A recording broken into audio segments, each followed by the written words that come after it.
क्योंकि हमारी सोच ही नहीं बदली। परिवर्तन कैसे आएगा? समाज में परिवर्तन आएगा विचारों से, क्योंकि हमारे लोगों में आज भी स्वार्थ है। अगर हम स्वार्थ खत्म कर देंगे तो समाज में ये जो लालच है हमारा, ये लालच भी खत्म करना पड़ेगा। हमारे लोग थोड़े थोड़े से, जब वोट का समय आ जाता है, थोड़े से पैसों में वोटिंग दे देते हैं। भाई सब कुछ ठीक है, मानती हूँ राजनीति से मिलेगा, लेकिन राजनीति अच्छी तो होनी चाहिए, लेकिन कंट्रोल है ही नहीं समाज का। समाज तो खुद बिका हुआ है। आज भी हमारे लोकसभा राज्यसभा में कितने सांसद बैठे हैं, तो क्या वो हमारे हैं? नहीं, क्योंकि हमारी सोच ही नहीं है, वो तो किसी पार्टी के हैं। अब जैसे EWS सुदामा आरक्षण, मैं उसको सुदामा आरक्षण बोलती हूँ। अरे भाई तुमने 10% आरक्षण वो भी ले लिया, और हमारा कितना है? हमें दिया है 27%, 15% 7.5, जो बना 49.5। तो बाकी कितना ले रहे हो आप 51.5 ले रहे हो, और आपकी पॉपुलेशन कितनी है? 10%।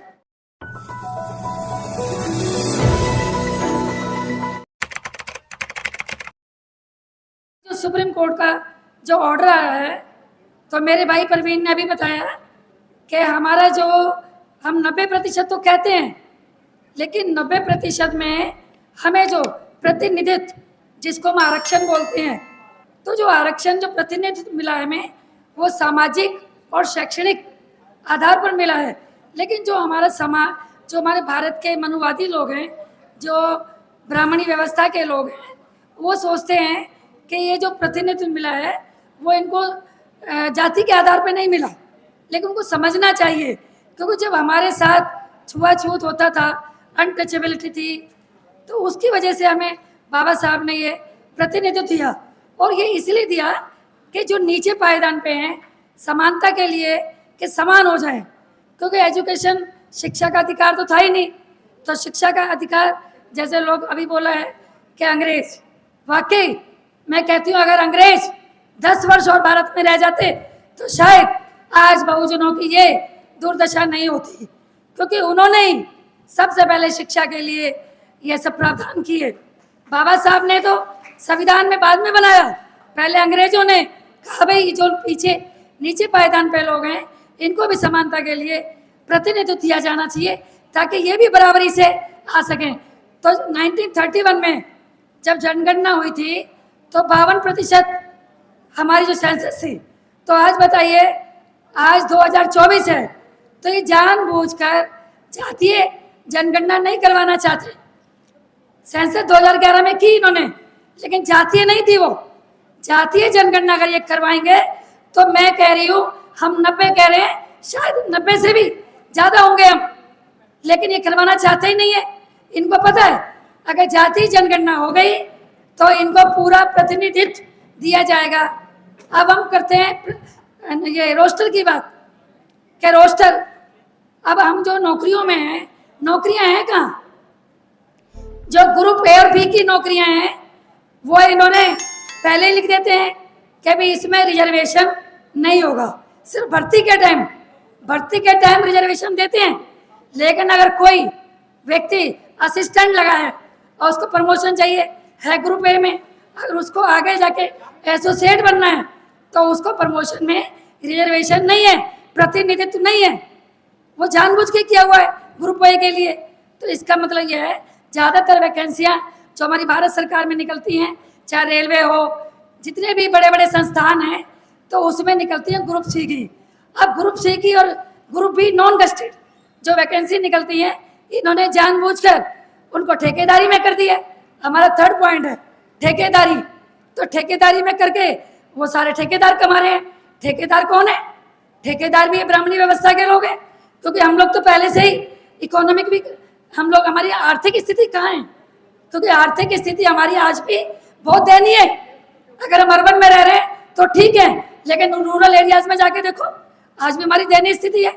एजुकेशन नहीं है, शिक्षा नहीं है हमारे पास।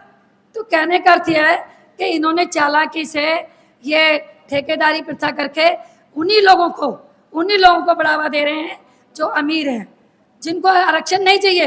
अब जैसे EWS सुदामा आरक्षण, मैं उसको सुदामा आरक्षण बोलती हूँ।